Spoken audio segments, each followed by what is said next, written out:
Hello guys, আসসালামু আলাইকুম।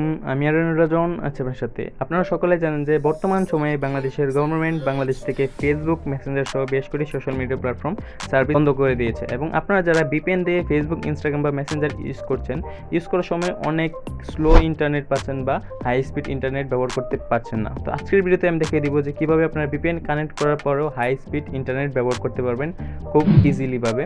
তো ভিডিওটি সম্পূর্ণ মনোযোগ দিয়ে দেখবেন, আর আপনি যদি আমার চ্যানেলে নতুন হয়ে থাকেন তবে অবশ্যই আমার চ্যানেলটি সাবস্ক্রাইব করে দেবেন।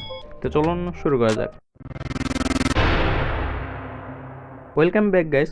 তো হাই স্পিড ইন্টারনেট ব্যবহার করার জন্য ফার্স্ট অফ অল আপনি যে কাজটি করবেন, আপনার একটি ভিপিএন ইনস্টল করতে হবে। ভিপিএনটি ইনস্টল করার জন্য আপনি সিম্পলি যে কাজটি করবেন, গুগল প্লে স্টোর অ্যাপসটি ওপেন করে নেবেন। ওপেন করার পর সার্চ বার ক্লিক করবেন, এখানে সার্চ করবেন 111 লিখে। সার্চ করে আপনার সামনে এই ভিপিএনটি এখানে শো আসবে, দেখতে পাবেন 111 প্লাস ওয়ার্ক সেভার ইন্টারনেট। এখন আপনারা বলবেন যে এটা তো আমরা সকলেই জানি যে এই ভিপিএনটা বাংলাদেশ থেকে ভালো চলছে। হ্যাঁ, আপনারা অবশ্যই জানেন যে এই ভিপিএনটি বাংলাদেশে ভালো সার্ভিস দিচ্ছে, কিন্তু আমার কথা হচ্ছে আপনারা এই ভিপিএনটা ইউজ করে তো হাই স্পিড ইন্টারনেট ব্যবহার করতে পারছেন না। তো এই ভিপিএনটা দিয়ে কীভাবে আপনার হাই স্পিড ইন্টারনেট ব্যবহার করবেন সেটা আমি দেখাতে যাচ্ছি। তো ভিপিএনের ভিতরে কিছু সেটিংস রয়েছে, সেই সেটিংসগুলো আমি দেখিয়ে দেবো। সেটা ইউজ করলে আপনার হাই স্পিড ইন্টারনেট ব্যবহার করতে পারবেন। তো আপনি জাস্ট সিম্পলি কী করবেন, এখান থেকে ওপেনে ক্লিক করবেন ডাউনলোড করার পর। তো অ্যাপসটি ওপেন করবো, আপনাকে যে কাজটি করতে পারেন, নেক্সট বাটনে দেখতে পাচ্ছেন এখানে, জাস্ট নেক্সট বাটনে একটা ক্লিক করে দিবেন। ক্লিক করবো এখানে অ্যাকসেপ্ট, চাইলে জাস্ট অ্যাকসেপ্টে একটা ক্লিক করে দিবেন। এবার আপনাকে যে কাজটি করতে হবে, এখান থেকে ইনস্টল ভিপিএন প্রোফাইল নামে একটা অপশন চলে আসবে, জাস্ট এতে একটা ক্লিক করে দিবেন। ক্লিক করবো, জাস্ট ওকে বাটনে একটা ক্লিক করে দিবেন। ক্লিক করার পর এখানে আসার পর আপনাকে যে কাজটি করতে হবে, আপনি ভিপিএন কানেক্ট করবেন না। কানেক্ট করার আগে আপনি যে কাজটি করবেন, উপরে দেখতে পাচ্ছেন থ্রি লাইন একটা অপশন রয়েছে, জাস্ট এতে একটা ক্লিক করে দিবেন। ক্লিক করার পর এবার আপনাকে যে কাজটি করতে হবে, এখানে একটা অপশন দেখতে পারবেন যে অ্যাডভান্স নামে একটা অপশন রয়েছে এখানে, জাস্ট আপনি অ্যাডভান্স অপশনে একটা ক্লিক করে দিবেন। ক্লিক করবে আপনি যে কাজটি করবেন, লাস্টে একটা অপশন দেখতে পাচ্ছেন ডায়াগন স্টিক, জাস্ট এতে একটা ক্লিক করবেন। এবার আপনারা দেখতে পারবেন যে এখানে আইডি নামে একটা অপশনে কিছু কোড দেওয়া রয়েছে। আপনি জাস্ট কী করবেন, এই কোডটা এখান থেকে কপি করেন। আপনি জাস্ট এখানে ক্লিক করে ধরে রাখবেন, তাহলে দেখবেন আপনি এই কোডটি কিন্তু কপি করার অপশন চলে আসবে, জাস্ট এখান থেকে কপি করে নেবেন। কপি করবে, এবার আপনি যে কাজটি করবেন, এখান থেকে ব্যাকে চলে আসবেন। ব্যাকে চলে আসার পর এখানে দেখতে পাবেন একটা কানেকশন অপশন নামে একটা অপশন রয়েছে, জাস্ট এতে একটা ক্লিক করবেন।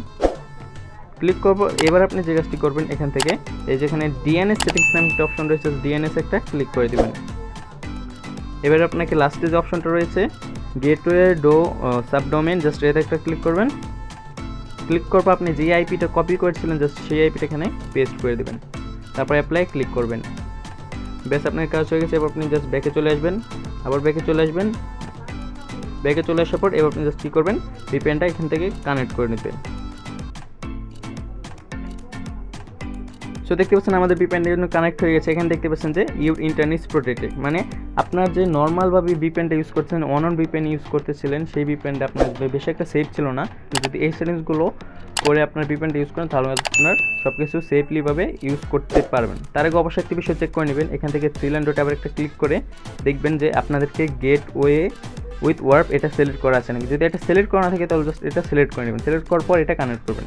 এবার আপনার যে আমি যদি আপনাদেরকে ফেসবুক অ্যাপসটা ওপেন করে দেখাই, তাহলে দেখতে পাচ্ছেন যে খুব ইজিলি কিন্তু খুব সহজেই এবং খুব দ্রুত কিন্তু আমার ফেসবুকটা কাজ করছে, এবং দেখতে পাচ্ছেন যে কোনো রকম স্লো হচ্ছে না, বা আমি খুব ইজিলিভাবে ফেসবুকটি ইউজ করতে পারছি। যারা এই অন ভিপিএন দিয়ে ফেসবুক চালাচ্ছেন তারা অবশ্যই একটা বিষয় খেয়াল রাখবেন, আপনাদের যারা মাল্টিপল অ্যাকাউন্ট রয়েছে বা একের অধিক ফেসবুক অ্যাকাউন্ট রয়েছে, তারা বারবার ফেসবুক থেকে এক আইডি থেকে আরেক আইডিতে লগ আউট করতে যাবেন না। তাতে কি হবে, আপনার ফেসবুক আইডি লক বা ডিসেবল হয়ে যেতে পারবেন। এই বিষয়ে খেয়াল রাখবেন, আপনারা বারবার এক আইডি থেকে আরেক আইডিতে লগ আউট করবেন না, তাতে ফেসবুক কমিউনিটি মনে করবে আপনার আইডি হ্যাক হয়ে। তাও এই বিষয়ে খুবই সতর্কতা থাকবেন। এই ছিল আজকের ভিডিও, যে কীভাবে আপনারা ভিপিএন কানেক্ট করার পরও হাই স্পিড ইন্টারনেট ব্যবহার করতে পারবেন। ভিডিওটি যদি ভালো লেগে থাকে অবশ্যই একটি লাইক করে দিবেন, আর যদি আমার চ্যানেল নতুন হয়ে থাকেন তবে চ্যানেলটি সাবস্ক্রাইব করে